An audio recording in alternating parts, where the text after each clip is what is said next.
घरबाट एकजना दुईजना निस्क्यो भने त्यस्तै गरेर समाजमा पनि त अब कति छ घर छ, त्यो घरबाट एकजना दुईजना निस्क्यो भने त यो समाजको त कल्याण हुन्छ साथै हाम्रो छिमेकी समाजको पनि के हुन्छ कल्याण हुन्छ। हामी एकजुट हुनुपर्छ, हामीले बुझ्नुपर्छ, एकअर्काको भावना बुझ्नुपर्छ। हामी सबै मान्छे हौ, हाम्रो रगत एउटै हो। मान्छेको त्यो जातपातले भेदभाव गर्ने हैन। अनि प्राय जसो अहिले त केटाकेटीहरू के हुन्छ रङले पनि भेदभाव गर्छ।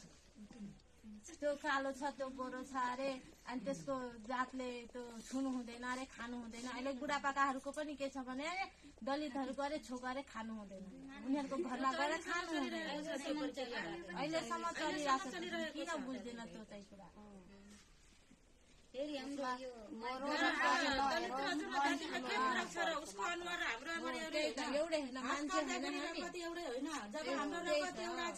हामी हिन्दू धर्म एउटै छु, एउटै पातमा खाँदैछु भने यो भेदभाव किन?